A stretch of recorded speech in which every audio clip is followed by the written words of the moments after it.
Student, मैं विक्रम मौर्य। अभी तक 10th वाले बच्चों के लिए हमने कई इंपॉर्टेंट टॉपिक पे डिस्कस कर लिया था। लीनियर इक्वेशन के सभी इंपॉर्टेंट लेक्चर आपके सामने विधिवत तरीके से बताया था। क्वाड्रेटिक इक्वेशन के सभी इंपॉर्टेंट लेक्चर आपके सामने दिए थे जबरदस्त तरीके से।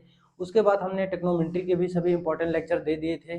पाइथागोरस थ्योरम क्या होती है इसका भी हमने लेक्चर बेहतर तरीके से दिया था। इसके बाद हमने रियल नंबर फर्स्ट चैप्टर के भी हमने 3 लेक्चर दे दिए थे। तो ये चौथा लेक्चर है। यहाँ पर हम बात करेंगे कि जो परमेय संख्या होती है तो उसका दशमलव प्रसार कितने प्रकार का होता है। तो ये 2 प्रकार का होता है, एक होता है शांत, एक होता है अशांत। शांत क्या होता है, अगर कोई नंबर है उसको हम डिवाइड करें तो अगर वो दशमलव के कुछ अंकों के बाद पूरी तरह समाप्त हो जाए अर्थात पूरी तरह डिवाइड हो जाए, उसका शेषफल शून्य आ जाए तो उसे हम शांत कहते हैं। अगर वो कभी ना कटे, रिपीट होती रहे नंबर, शेषफल आता रहे, बार बार वही रिपीट होता रहे, तो उसे हम कहते हैं अशांत। तो आइए हम इनके कॉन्सेप्ट को समझेंगे, फिर क्वेश्चन से आपको समझाने की कोशिश करते हैं। तो ये सबसे पहले हम समझेंगे कि परमेय संख्याओं का जो दशमलव प्रसार है इसका 2 प्रकार का दशमलव प्रसार होता है। सबसे पहले हम बात करेंगे कि परमेय संख्याओं का जो दशमलव प्रसार कितना होता है, 2 प्रकार का होता है। पहला क्या होता है, शांत होता है, इसे इंग्लिश में बोले तो टर्मिनेटिंग डेसिमल एक्सपेंशन। दूसरा क्या होता है, अशांत दशमलव प्रसार, इसे इंग्लिश में बोला जाए तो नॉन टर्मिनेटिंग डेसिमल एक्सपेंशन। अब इसके बाद यहाँ पर आपको कॉन्सेप्ट याद रखना है। पेपर में लिख कर आएगा कि विदाउट डिवीजन मेथड, मतलब बिना लंबे विभाजन के आप बताइए कि संख्या जो है, परमेय संख्या जो है शांत है या अशांत है। आपको डिवाइड करने नहीं बैठना है कि हम डिवाइड करके देखें पूरी तरह कट जाए। इसका आपको फार्मूला, एक कॉन्सेप्ट है, तो आपको ये कॉन्सेप्ट जरूर याद होना चाहिए। तो सबसे पहले पहला पॉइंट है, आपको कॉन्सेप्ट क्या है, माना परमेय संख्या, कोई परमेय संख्या आपको पी अपान क्यू के रूप में दिया होगा तो उसका आपको हर लेना है। हर क्या होता है, आशा है आपको समझ में आया, जैसे 3/4 है तो ये हर होता है और ये क्या होता है, अंश होता है। तो आपको अंश से कोई लेना देना नहीं, केवल हर से आपको मतलब है। तो पी अपान क्यू के हर क्यू का अभाज्य गुणनखंड 2 की पावर m इंटू 5 की पावर m के रूप में है तो उसे हम क्या कहते हैं, शांत आवर्ती कहते हैं। कहने का मीन्स क्या है, उसके अभाज्य गुणनखंड में 2 और 5 के अलावा कोई चीज नहीं आनी चाहिए। अगर 2 5 के अलावा आ जाएगी तो वो अशांत हो जाएगा, तो 2 5 केवल आना चाहिए। अब इसी तरह जब नहीं होगा भैया, जैसे दूसरा पॉइंट आपको याद रखना है कि जैसे माना परमेय संख्या बराबर पी अपान क्यू के हर मतलब भैया क्यू का अभाज्य गुणनखंड 2 की पावर n इंटू 5 की पावर m के रूप में नहीं है, मतलब इसमें 2 5 के अलावा कुछ और आ जाएगा तो उसे क्या कहते हैं, तो उसे अशांत आवर्ती संख्या कहते हैं या परमेय संख्या कहते हैं। तो आशा है आपको सभी कॉन्सेप्ट विधिवत समझ में आए होंगे। तो अब आपके सामने हम एग्जांपल लेकर आपको समझाने की कोशिश करते हैं। और जो बच्चे पीछे के लेक्चर को नहीं देखे हैं रियल नंबर के, तो सभी लेक्चर को देख लें जिससे उनको इस टॉपिक को समझने में कोई प्रॉब्लम ना हो। तो आइए अब इसके बारे में बात करते हैं, इसके एग्जाम्पल से, कि आपको समझाते हैं कि कैसे इसके एग्जाम्पल करते हैं सॉल्व। तो आशा है आपने इसको लिख लिया होगा, इसका स्क्रीनशॉट ले लिया होगा।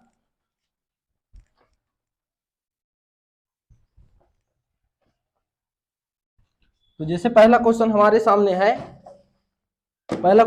सामने है, कह रहा है कि इसमें एक पेपर में लिख कर आएगी कि बिना लंबे विभाजन के, मैं केवल आपको कॉन्सेप्ट लिख दे रहा हूं, पेपर में लिख कर आएगा, कहेगा कि बिना लंबी विभाजन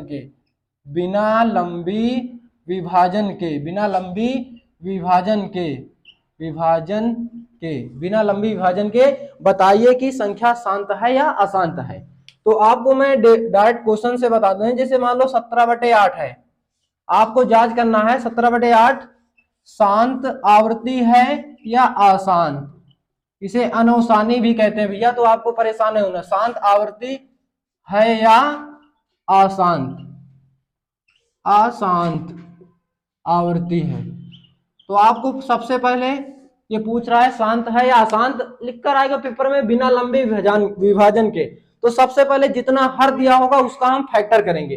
तो हर कितना है, यहां अगर हम हर की बात करें तो हर की कितना है भैया 8, तो 8 का तुरंत हम फैक्टर कर देंगे। तो 8 का फैक्टर करने बैठेंगे तो 2 चौको 8, 2 दूनी 4, 2 एकम 2। तो मतलब हर का जो 8, हर जो है 8, इसका जो अभाज्य गुणनखंड हो गया 2 × 2 × 2, तो इसको लिख सकते हैं 2 की पावर 3। अब इसमें 5 नहीं है तो इसमें अपनी तरफ से 5 की पावर 0 लिख दे, क्योंकि किसी की पावर 0 तो उसकी वैल्यू 1 होती है। अब ये देखो इसमें 2 आ रहा है, 5 आ रहा है, इसके अलावा कोई नहीं आ रहा है, तो लिख देंगे जो कि 2 की पावर n इंटू 5 की पावर m के रूप में है, के रूप में है। जब इसके रूप में है भैया तो लिख देंगे क्या है, शांत आवृत्ति है। अतः शांत आवृत्ति है, अतः 17/8 शांत आवृत्ति संख्या है। तो आशा है आपको समझ में आया होगा पहला क्वेश्चन, और आप इनको कॉपी में विधिवत अपनी लिखते रहें, एकदम कॉन्सेप्ट बाय कॉन्सेप्ट देखते रहें। तो आशा है आपने इसको लिख लिया होगा। अब सेकंड क्वेश्चन के बारे में बात करते हैं कि सेकंड क्वेश्चन से क्या है, वो आप इनको अपनी कॉपी में और ध्यान पूर्वक देखते रहें और इनको अपनी कॉपी में नोट करते रहें। तो सेकंड क्वेश्चन जैसे है, सेकंड क्वेश्चन कह रहा है हमारे सामने, कह रहा है कि जांच कीजिए कि 15/16 100 कि ना शांत आवृत्ति है या अशांत आवृत्ति, शांत आवृत्ति है या अशांत आवृत्ति। और आप इनको बिल्कुल टॉपिक वाइज देखते रहें, जिससे आपको सभी कोई प्रॉब्लम ना हो टॉपिक को समझने में। और जहां पर अगर आपको कोई डाउट है तो कमेंट सेक्शन में अपने प्रॉब्लम को बता सकते हैं। तो सबसे पहले यहाँ पर हर कितना है 1600। तो 1600 को सबसे पहले हम फैक्टर करने बैठ लेंगे, इसका फैक्टर कर डालेंगे तो 2 8 16, 2 चौको 8, 2 दूनी 4, 2 एकन्नम 2, 2 पंचे 10, 2 दूनी 4, 2 पंचे 10, 5 पचा 25, 5 एकन्नम 5। तो इसका जो अभाज्य गुणनखंड हो गया 2 और 5 आ रहा है। यहां लिखेंगे इसका हर कितना है 1600, लिख लेंगे अच्छे से, हर कितना है 1600। इसका अभाज्य गुणनखंड कितना हुआ 1 2 3 4 5 6, मतलब 2 की पावर 1 2 3 4 5 6, तो ये 6 हो गया। अब इसके बाद क्या हो जाएगा 1 2 5 की पावर 2, जो कि 2 की पावर n इंटू 5 की पावर n के रूप में है, जो कि 2 की पावर n इंटू 5 की पावर m। इसमें 2 5 के अलावा कुछ नहीं आ रहा है एकदम, मतलब ये शांत है, n इंटू 5 की पावर n के रूप में है। अतः 15/1600 शांत आवर्ती संख्या है। तो आशा है आपको सभी कॉन्सेप्ट एकदम समझ में आ रहे होंगे। तो आपको 1-2 क्वेश्चन बताते हैं अशांत के, फिर इस टॉपिक को फिनिश करते हैं। तो शांत कब होगा आपको एकदम कॉन्सेप्ट याद होना ही चाहिए। स्टेप फिर दिमाग से मैं रिवाइज कर देता हूं आपको कि सबसे पहले आपको हर का अभाज्य गुणनखंड करना है, उसमें देखना है 2 आना चाहिए और 5।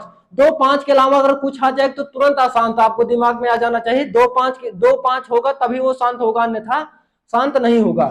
तो अब आपको तीसरे क्वेश्चन के बारे में बात करते हैं कि तीसरा क्वेश्चन क्या है। जैसे ये कभी कभी ऐसे आपको फैक्टर पहले से ही दिया होगा, जैसे कह रहा है कि 23/2 की पावर 3 इंटू 5 की पावर 2, कह रहा शांत है या अशांत। देखो 2 और 5 आ रहा, शांत है, लिख सकते हैं लैंग्वेज में पूरी, जो कि 2 की पावर n इंटू 5 की पावर n के रूप में है, अतः संख्या क्या है शांत है। अब आपको एक जैसे ये बताते हैं, कह रहा है 129/2 की पावर 2 की पावर 2 इंटू 5 की पावर 7 इंटू 7 की पावर 5। अब जो कि देखो इसमें 2 5 तो आ रहा भैया, लेकिन इसमें 2 5 तो आ रहा है लेकिन 7 भी आ गया साथ में, तो लिख देंगे जो कि 2 की पावर n इंटू 5 की पावर m के रूप में नहीं है, के रूप में नहीं है। अतः 129/2 की पावर 2 इंटू 5 की पावर 7 इंटू 7 की पावर 5 अशांत आवर्ती संख्या है, अशांत आवर्ती है। तो आशा है आपको समझ में आए होंगे। एक क्वेश्चन और समझाते हैं, फिर इस टॉपिक को फिनिश करते हैं। तो लास्ट क्वेश्चन आपके बारे में बात करते हैं कि ये क्या है। जैसे हमारे सामने क्वेश्चन है 77/210, ये है, इसको आपको बताना है शांत है या अशांत है।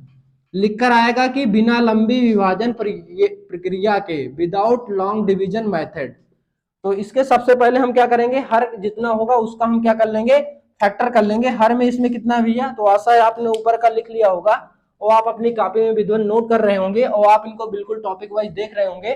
तो सबसे पहले इसके बारे में यहाँ पर हर कितना भैया, हर कितना है 210 है, हर कितना है 210 है, तो इसका तुरंत हम फैक्टर कर लेंगे।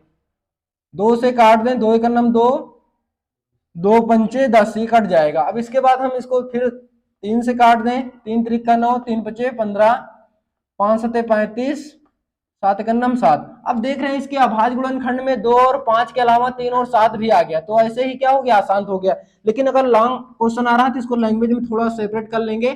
210 का जिसका अभाज्य गुणनखंड क्या है, 2 गुणे 3 गुणे 5 गुणे 7, जो कि 2 की पावर n इंटू 5 की पावर m के रूप में नहीं है, के रूप में नहीं है।